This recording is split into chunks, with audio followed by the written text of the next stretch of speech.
میرے محترم بزرگ عزیز دوستوں، انسانوں کی عادت، انسانوں کی طبیعت، انسانوں کا مزاج، کوئی کام کئی دنوں سے کرتے ہوئے آ رہے ہیں، کوئی کام ایک لمبے مدت سے، ایک لمبے ٹائم سے، ایک لمبے عرصے سے اگر کوئی کام کرتے ہوئے آ رہے ہیں تو اس کام کو چھوڑنا انسان کے لیے بہت مشکل ہو جاتا ہے۔ اس کام کو آسانی کے ساتھ وہ چھوڑ نہیں سکتا۔ یہ انسانوں کی طبیعت، یہ انسانوں کا مزاج بنا ہوا ہے۔ ابو جہل، ابو لہب، مشرکین مکہ ایک لمبے سمے سے، ایک لمبی مدت سے، ایک لمبے عرصے سے بتوں کی پوجا میں، کفر و شرک میں مبتلا تھے۔ میرے اور آپ کے آقا احمد مجتبیٰ محمد مصطفیٰ سرکار دو عالم صلی اللہ علیہ وسلم ہیں۔ آپ کا مقدس، مطہر اور پاکیزہ دور ہے۔ جن کے مقدر میں ہدایت تھی وہ تو یہ آیت سن کر ایمان میں داخل ہو گئے۔ ہمارے نبی صلی اللہ علیہ وسلم مکے میں ایک مسجد ہے، مسجد جن کے نام سے، تو وہاں اللہ کے نبی صلی اللہ علیہ وسلم فجر کی نماز پڑھا رہے تھے، تو جنوں کی ایک جماعت، کچھ جن وہ آئے چھپ کر کہ اللہ کے نبی صلی اللہ علیہ وسلم کیا پڑھتے ہیں، قرآن کیسا ہے، وہ کیا پڑھتے ہیں، یہ سننے کے لیے کچھ جن چھپ کر آیا اور آ کر سنے۔ وہ تو آئے تھے چھپ کر سننے کے لیے، لیکن ان کے مقدر میں ہدایت تھی تو قرآن سن کر وہ ایمان میں داخل ہو گئے۔ اللہ نے ان کے اس واقعے کو قرآن میں سورہ جن میں بیان فرمایا۔ وہ جن کہتے ہیں اِنَّا سَمِعْنَا قُرْآنًا عَجَبًا يَهْدِي إِلَى الرُّشْدِ فَآمَنَّا بِهِ۔ دوسری طرف لوگوں نے اپنی آنکھوں سے اللہ کے نبی صلی اللہ علیہ وسلم کو دیکھا کہ انگلی مبارک کے اشارے سے چاند کے 2 ٹکڑے ہو گئے۔ لوگوں نے اپنی آنکھوں سے دیکھا کہ آپ صلی اللہ علیہ وسلم کی مٹھی میں جو کنکر تھے انہوں نے کلمہ پڑھنا شروع کر دیا۔ لوگوں نے اپنی آنکھوں سے کئی معجزے دیکھے، لیکن اس کے باوجود ان کے مقدر میں ہدایت نہیں تھی تو وہ ایمان میں داخل نہیں ہوئے، بلکہ ان کا کفر و شرک اور ان کی جو دلوں میں دشمنی تھی اس میں اور اضافہ ہوا، ہدایت نہیں ملی۔ تو اس لیے میرے عزیز ساتھیوں، ہمیں یہ کہا گیا کہ ہم ہمیشہ اللہ تعالیٰ سے ہدایت مانگیں، اللہ سے ہمیشہ ہدایت مانگتے رہیں، اور اسی کی تعلیم دی گئی اہدنا الصراط المستقیم۔ نماز کی ہر رکعت میں سورہ فاتحہ پڑھتے ہیں، اور سورہ فاتحہ میں ہم یہ دعا کرتے ہیں اللہ سے اہدنا الصراط المستقیم، اللہ ہمیں سیدھے راستے پر، سیدھا راستہ ہم کو دکھا، اہدنا الصراط المستقیم۔ تو میرے محترم بزرگ عزیز دوستوں، میں یہ کہہ رہا تھا کہ انسان کی عادت، انسان کی طبیعت یہ بنی ہوئی ہے کہ کوئی کام کرتے ہوئے آ رہے ہیں تو اس کام کو چھوڑنا انسان کے لیے ذرا مشکل ہوتا ہے۔ ایک عادت چل پڑی تو پھر وہ عادت کو ختم کرنا ذرا مشکل، صحیح چلی تو اچھی بات ہے، لیکن غلط چل پڑی ہے تو وہ غلط ختم کرنا مشکل ہو جاتا ہے، اس کے واسطے جنگیں شروع ہو جاتی ہیں۔ اور کئی ایسی چیزیں ہیں جو غلط ہیں اور ہمارے اندر چل پڑی ہیں، اب اسے ہم ختم نہیں کر سکتے، بہت مشکل ہے۔ فار ایگزامپل میں آپ کو بتاؤں، جیسے فرض نماز سے پہلے کی سنتیں اور فرض نماز کی بعد کی سنتیں گھروں میں پڑھنا افضل ہے۔ فرض نماز کی پہلے کی سنتیں اور فرض نماز کی بعد کی سنتیں کہاں پڑھنا افضل ہے؟ کہاں پڑھنا افضل ہے؟ گھروں میں۔ لیکن عادت ہم لوگوں نے کیا بنا لی، کیا ماحول بن گیا مسجد میں پڑھنے کا ماحول بن گیا. بہت ساری چیزیں ایسی ہیں جو غیر ضروری لیکن ہم اسے ضروری بنا لیے ہیں، جیسے مسجد کے اندر بیت الخلا ہونا. مسجد کے اندر بیت الخلاؤں کی مسجد میں کیا ضرورت ہے؟ مسافروں کے لیے بناتے تھے پہلے ایک دو، لیکن ہوتے ہوتے کوئی مسجد بنانے والا ایسا ہو ہی نہیں سکتا، کوئی محلہ ایسا نہیں ہو سکتا کہ مسجد بنا رہے ہوں اور بیت الخلا نہ بنا رہے ہوں. مسجد کا ایک رکن سمجھ لیا ہمیں اسے، مسجد کا ایک حصہ سمجھ لیا ہمیں اسے. آج بھی یو پی کے علاقوں میں آپ جائیں گے تو وہاں بہت سارے مساجد آپ کو ایسے ملیں گے، صرف پیشاب خانہ ہوگا یا پھر جماعتوں کا آنا جانا رہتا ہے، جس کی وجہ سے مسافروں کے لیے، جماعت والوں کے لیے ایک استنجا خانہ وغیرہ بنا دیتے ہیں. تو نہیں تھا یہ مسجد کے احاطے میں، لیکن اسے ہم ضروری سمجھ لیں. تو بہت سی عادتیں ایسی ہیں جو بن گئی ہیں، اب اسے چھوڑنا مشکل ہے. جیسے فرض نمازوں کے بعد کی سنتیں اور پہلے کی سنتیں گھروں میں پڑھنا افضل ہے. اللہ کے نبی صلی اللہ علیہ وسلم کی یہ عادت مبارکہ تھی، گھروں میں نماز پڑھتے تھے.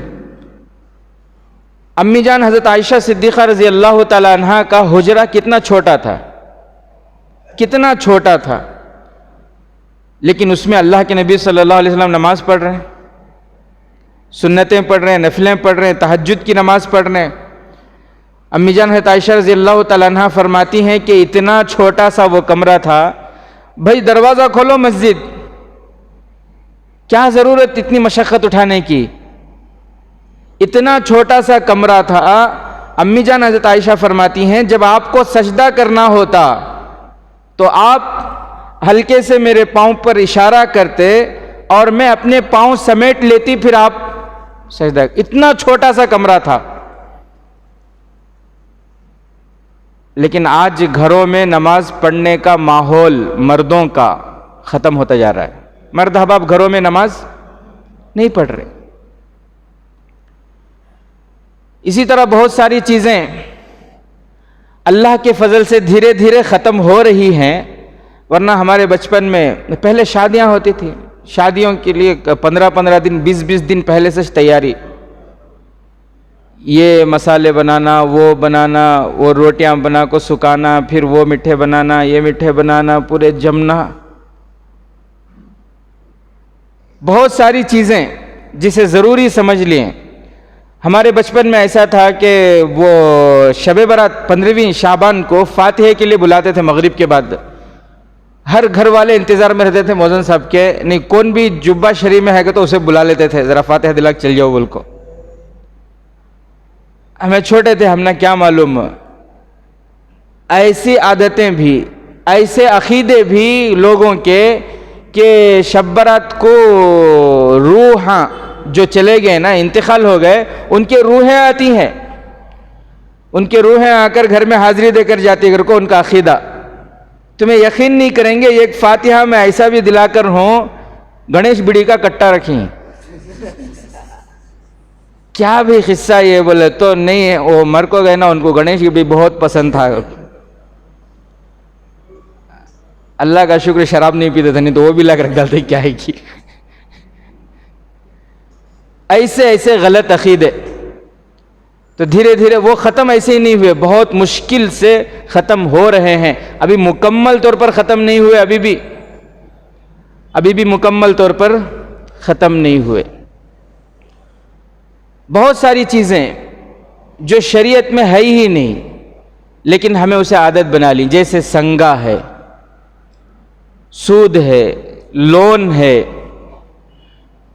گناہ دنیا میں بہت ہیں، لاکھوں کروڑوں گناہ ہیں، لیکن سود، انٹرسٹ یہ ایسا خطرناک گناہ ہے، ایسا خطرناک گناہ ہے. اللہ تعالیٰ فرماتے ہیں کہ جو اس میں ملوث ہوتا ہے میں اس سے جنگ کا اعلان کرتا ہوں، مجھ سے وہ جنگ کرتا ہے. کون کہہ رہے ہیں؟ اللہ کہہ رہے ہیں. آج یہ بہت عام ہو گیا ہے، بہت عام. ہر دوسرا تیسرا گھر آپ کو ایسا ملے گا جو سود میں، لون میں، کسی نہ کسی طرح وہ انٹرسٹ میں مبتلا ہے. کسی نہ کسی طرح. بھئی پولیس والوں سے دشمنی کر کے کوئی چین سے جی نہیں سکتا, سیاست دانوں سے دشمنی کر کو چین سے جی نہیں سکتا, دریا میں مگرمچھ سے مچھلی دشمنی کر لی تو چین سے جی نہیں سکتی, اللہ سے دشمنی کر کے, اللہ سے جنگ کا اعلان کر کے چین سے جی سکتے ہیں کیا؟ لیکن کسی نہ کسی طریقے سے ہر کوئی کیا کر رہا ہے, اپنے حالات کو رکھو اسے حلال کر لے رہا. نہیں, ہمارے واسطے جائز ہے. صحیح بات ہے. اب حالات رکھو, مفتی صاحب کو پوچھتے ہیں, وہ انہوں بیچارے کیا کریں گے, حالات کے اوپر فتویٰ ڈال دی, ہوں لے لے وہی تمہارے واسطے بھی جائز, تمہارے واسطے بھی, تمہارے واسطے, سب کے واسطے. اب ہر شخص جو ہے ملوث ہو رہا ہے. میرے محترم بزرگ عزیز دوستوں, لوگ کہتے ہیں کہ حالات ہیں, حالات ہیں. بہت سے لوگ کیا کہتے ہیں معلوم, ہمارے اوپر حالات کئی کو ہی کر کو بولے تو ہمیں مسلمان آنا, اس کے واسطے ہمارے اوپر حالات. ہم مسلمان ہیں اسی لیے ہمیں تنگ کیا جا رہا ہے, ہم مسلمان ہیں اس لیے ہم پر ظلم کیا جا رہا ہے.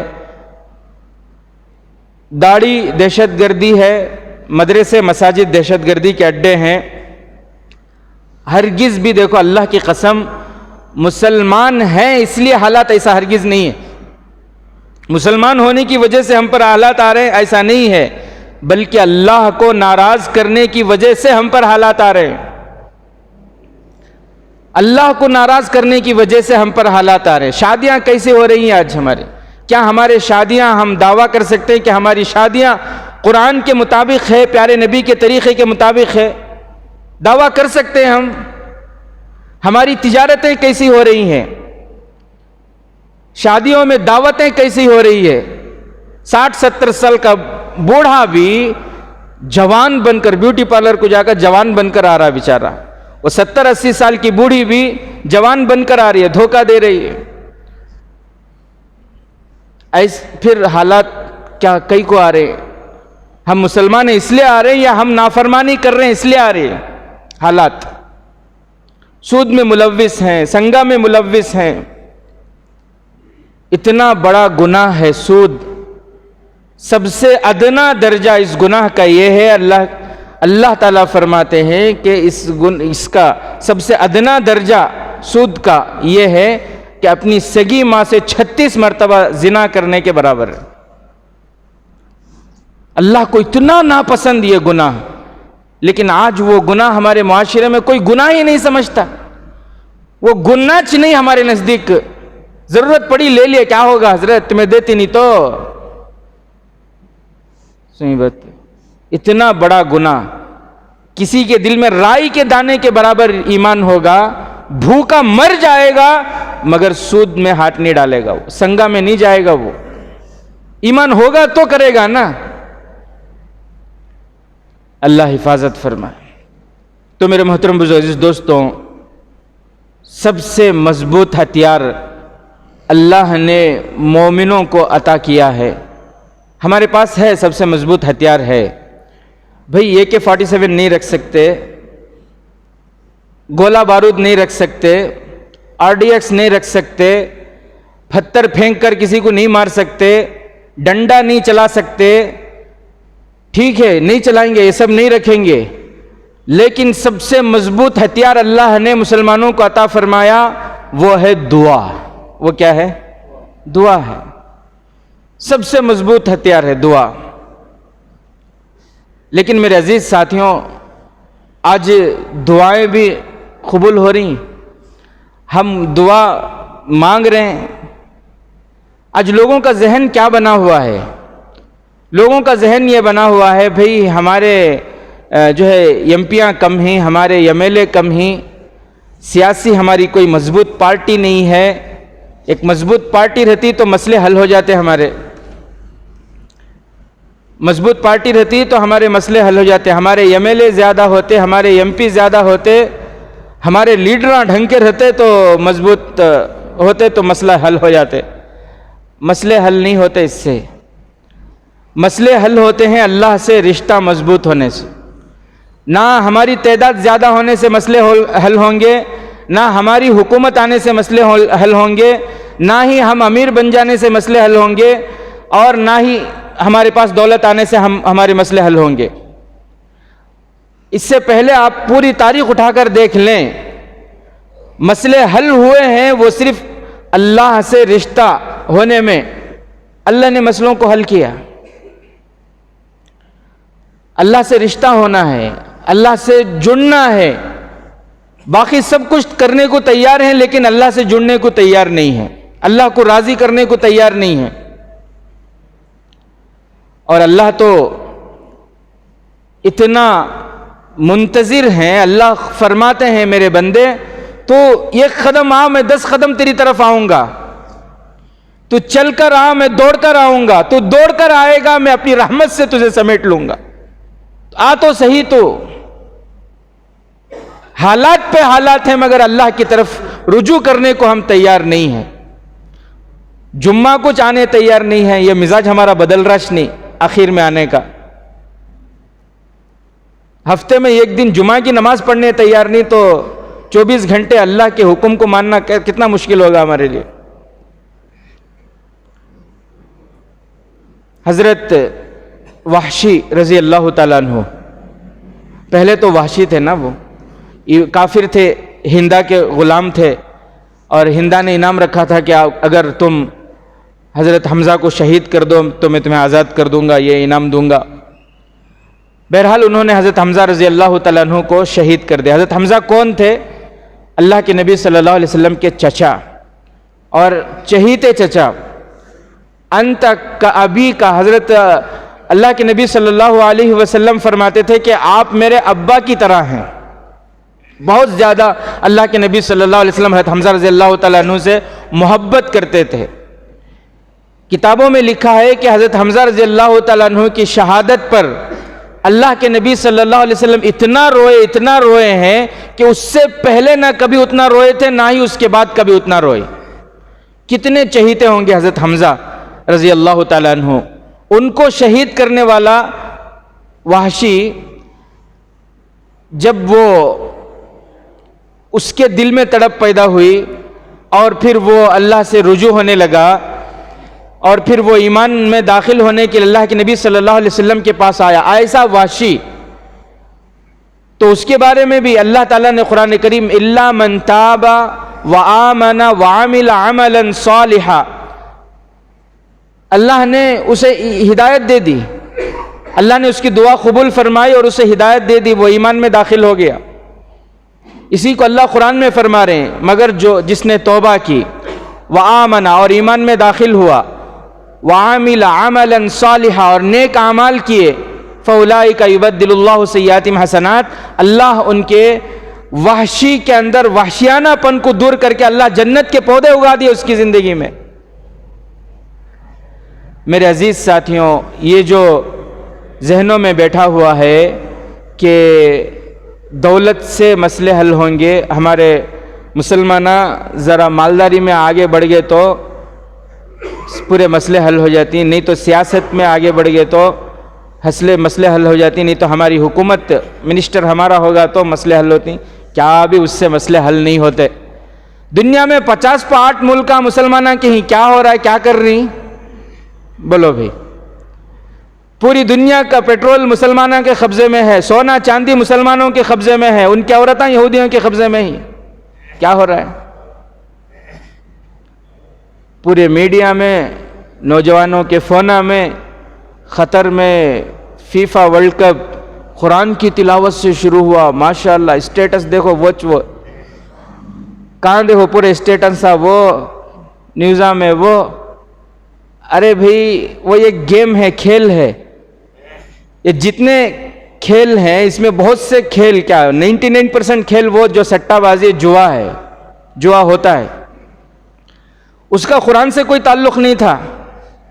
کون کی ایک جنا لون کی آفس کھول رہا ہے, سنگا آفس کھول رہا ہے, امام صاحب کو بلا لے جا کو دعا کرا کو کھولے تو وہ صحیح ہو جاتی ہے. وہ نہیں, کتے کو بسم اللہ اللہ اکبر بول کو ذبح کرے تو حلال ہو جاتا, کھا لیتی. وہاں نہیں ہو رہے. وہاں ہندوستان کی فلموں میں ڈانس کرنے والی سب سے گندی اس کا ڈانس ہوا وہاں, تو قرآن کی تلاوت سے آغاز کرے تو پورا حلال ہو جاتا ہے. نہیں وہ مسجد کی دعوت و تبلیغ کا کام چل رہا ہے، لوگوں کو دھوکہ دینے کے لیے سب دکھائے، اتنے آدمیاں مسلمان ہوئے. کسی کی ایک جن ایک بٹھا دل کو سوال جواب، ذاکر نائک صاحب کو بٹھا کو سوال جواب کا سیشن چلا کو ایک میسیج لوگوں کے ذریعے. یہ سب کیا ہے؟ پوری دنیا میں اسلام کے خلاف یہ سازش. اس کا فائدہ جتنا آپ کو نقصان دکھائی دے رہا ہے، اس سے زیادہ نقصان ہوگا. سبان کے دن یہاں چلتا ہے، یہاں والے یہاں کیا کرتی ہیں، تب کیا کرتی ہیں تمہیں؟ سب کو بھڑکائے سرکا ہوا نا وہ پوری دنیا کو. وہاں انٹرول کے درمیان میں نماز پڑھ رہی، یہاں انٹرول کے درمیان میں پوجا کرتی. بھئی ہوتا کہ نہیں ہوتا؟ تب کچھ بولنے کا موقع رہتا ہے. بہرحال میرے عزیز ساتھیوں، کھیل بھی اگر شریعت کے دائرے میں ہے تو پھر اس کھیل پر اللہ خوش ہوتے ہیں، وہ کھیل جائز ہے.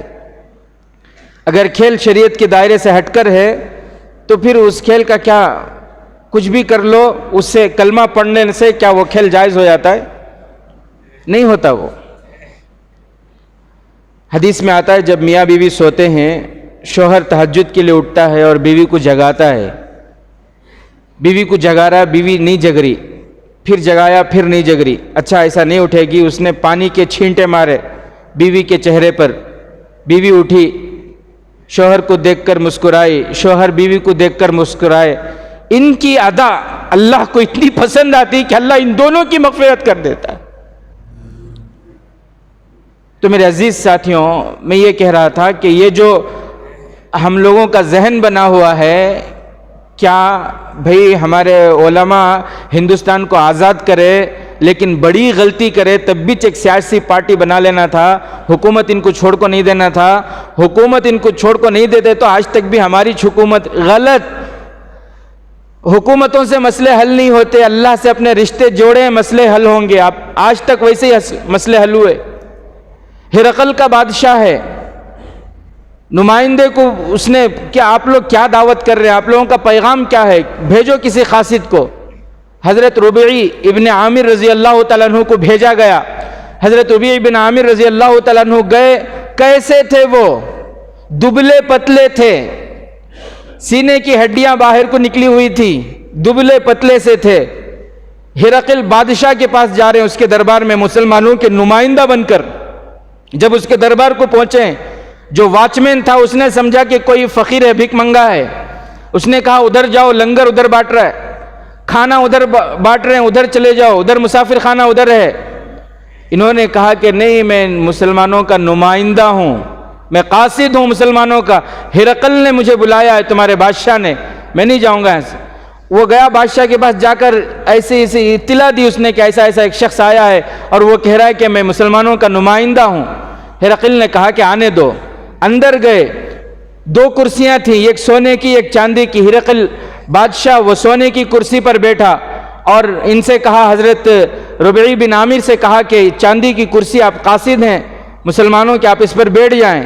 حضرت ربیعی بن عامر رضی اللہ تعالیٰ عنہ نے فرمایا، ہمارے نبی صلی اللہ علیہ وسلم نے مردوں کے لیے سونا چاندی کو حرام قرار دیا ہے، میں اس چاندی کی کرسی پر بیٹھ نہیں سکتا. قالین بچھی ہوئی تھی ریشم کی قیمتی، اس پر اپنی تلوار رکھ کر حضرت ربیعی بن عامر رضی اللہ تعالیٰ عنہ نے فرمایا کہ کہو کیا کہنا چاہتے ہو. یہ شان تھی. کیوں ایسا مضبوط وہ کیسے تھے؟ کیونکہ اندر سے وہ اللہ کے ساتھ جڑے ہوئے تھے، ان کے دل کا تعلق اللہ کے ساتھ تھا. اللہ کو راضی کرنے کی وہ سوچتے تھے ہمیشہ. ہمیں رشتہ داراں راضی ہونا، ہمارے ماں باپ راضی ہونا، دوستان راضی ہونا، اس کے واسطے ویڈیو بھی جائز، 10 رقم کا میٹھا بھی ہونا، اور سود کو بھی جانا، سنگے کو بھی جانا. ہمیں خالی لوگوں کو راضی کرنے دیکھ رہی، جس کی وجہ سے اوپر سے ہمیں ابا خوبا سرما عطر سب لگا لے کو بھی اندر سے ہمارا کیا بھی مضبوط نہیں ہے، تعلق نہیں ہے اللہ سے، ہمارا مددیں نہیں ہے اللہ کی، اللہ کا فضل ہمارے ساتھ شامل حال نہیں ہے، کیونکہ اللہ سے ہمارا رشتہ مضبوط نہیں ہے. ان کا رشتہ مضبوط تھا. بادشاہ کے سامنے وہ ڈرتے نہیں تھے، بولے کیا بولنا بولو. بادشاہ کو غصہ آیا، اس نے مٹی اٹھا کر ایک ٹوکری میں ڈال کر سر پر دے کر بھیج دیا۔ اللہ نے روم کو فتح کر دیا، روم مسلمانوں کے قبضے میں آ گیا، وہ صحابی آ گئے، روم فتح۔ الف لام میم غلبت الروم۔ عزت دولت میں نہیں ہے، عزت حکومت میں نہیں ہے، عزت پوسٹوں میں عہدوں میں نہیں ہے۔ وَلِلَّهِ الْعِزَّةُ وَلِرَسُولِهِ، اللہ اور اس کے رسول کی رضامندی میں عزت ہے۔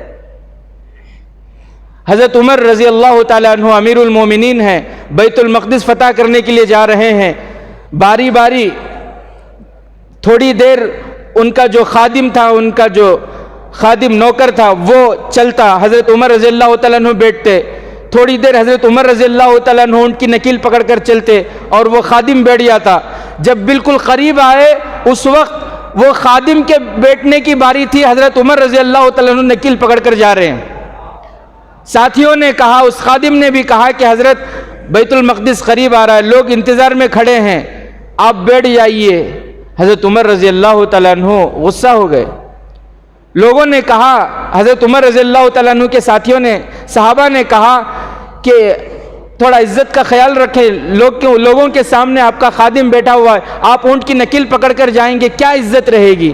حضرت عمر رضی اللہ تعالیٰ عنہ ناراض ہو گئے، فرمایا کہ تم عزت کو یہاں تلاش کر رہے ہو، عزت اللہ کی رضامندی میں ہے، دنیا کے امور میں عزت نہیں ہے، عزت اللہ کی رضامندی میں ہے، عزت پیارے نبی کی خوشنودی میں ہے۔ وَلِلَّهِ الْعِزَّةُ وَلِرَسُولِهِ وَلِلْمُؤْمِنِينَ۔ تو میرے محترم بزرگ عزیز دوستوں، نہ دولت سے، نہ سیاست سے، نہ حکومت سے، نہ منسٹروں سے، نہ ایم ایل او سے کسی سے مسئلے حل نہیں ہوں گے، مسئلے حل ہوں گے ہمارے اللہ سے۔ کس سے مسئلے حل ہوں گے؟ اللہ سے مسئلے ہوں گے۔ مسئلے حل ہوں گے، اس کے لیے شرط یہ ہے کہ ہم اپنے رزق کو حلال رکھیں، اپنے رزق کو ہم حلال رکھیں، حلال رزق کے ساتھ۔ اللہ کی قسم، اس کے بعد آپ ہاتھ اٹھائیں۔ آج کیا ہے، یہ امت وی آئی پی امت ہے، وی آئی پی امت ہے، اس کے باوجود آج اس کا کیا حال ہے؟ یہ امت ایسی اونچی امت ہے کہ اس امت میں پیدا ہونے کے لیے انبیاء دعائیں مانگتے تھے، نبیوں نے جس امت میں پیدا ہونے کے لیے دعائیں مانگی، آج اس امت کا حال یہ ہے کہ وہ امت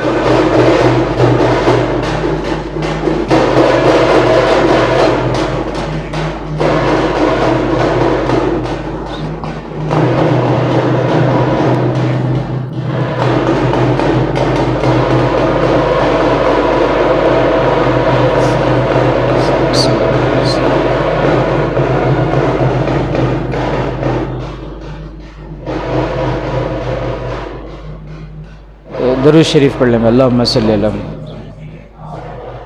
تو جو امت وی آئی پی امت ہے، جس امت میں پیدا ہونے کے لیے انبیاء نے دعائیں مانگی، آج اس امت کا کیا حال ہے؟